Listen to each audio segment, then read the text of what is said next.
They say the two most powerful warriors are patience and time.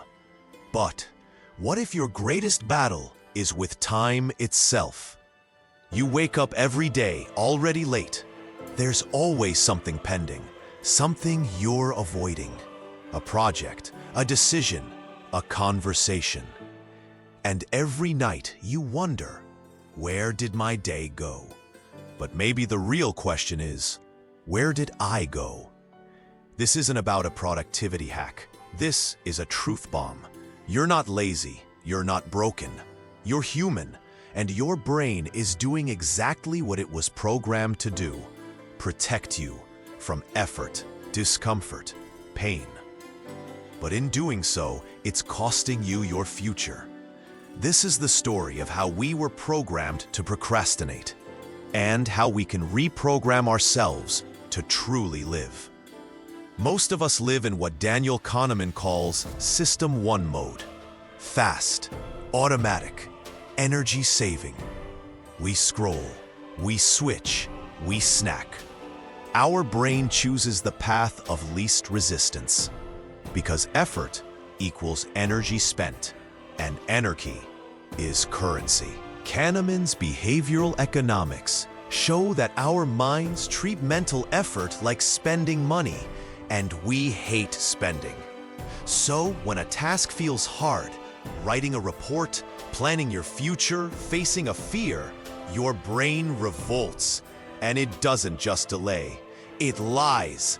It whispers, "You don't have time." Lies. What you don't have is psychological permission to begin, because your brain is running an outdated program. But why does your brain sabotage you? Barbara Oakley, engineer and neuroscientist, explains, when we face something uncomfortable, the brain lights up the pain centers before we even begin. It's not laziness, it's avoidance. So, your brain pulls out its favorite shield, procrastination. You clean the house, you check your email, you re-watch that same episode again. You're busy, but not effective.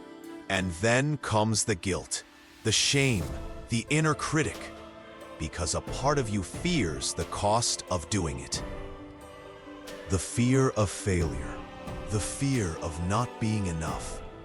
Carl Jung would call this your shadow, the rejected, unconscious parts of yourself that you'd rather keep buried. But here's the twist. What you avoid grows. Your shadow becomes louder. Your task becomes heavier. And you become smaller. You sit in silence, scrolling, knowing what needs to be done. But you feel paralyzed. This is not about time. This is about identity. Because if you've always believed you're bad with time, then every delay reinforces the story.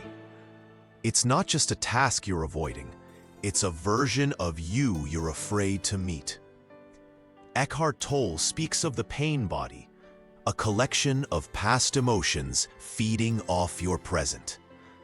And in that storm of mental noise, you lose the now. You don't need more hours.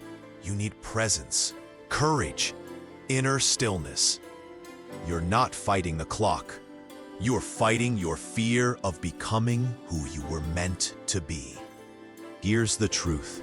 Procrastination is a compass. It points to where your growth lives. The task you resist is the life you're meant to live.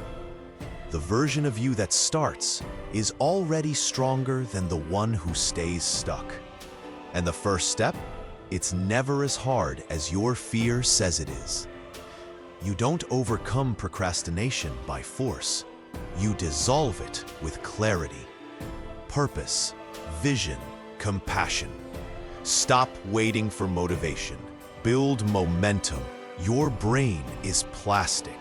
You can rewire it in action. Reward tiny progress.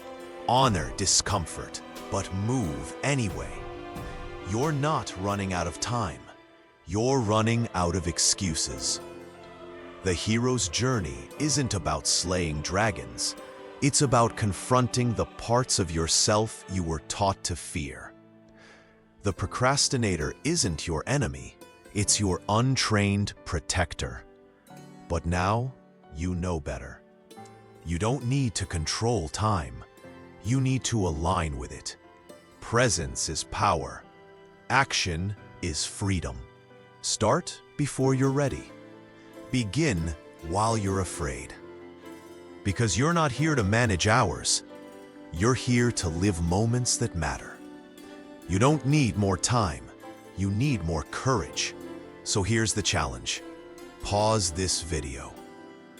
Pick the one task you've been avoiding and do the first 5 minutes. Just 5. Let the action rewire your story. Then come back here and tell me in the comments, what did you finally start? Because today, you didn't beat the clock. You became the clock.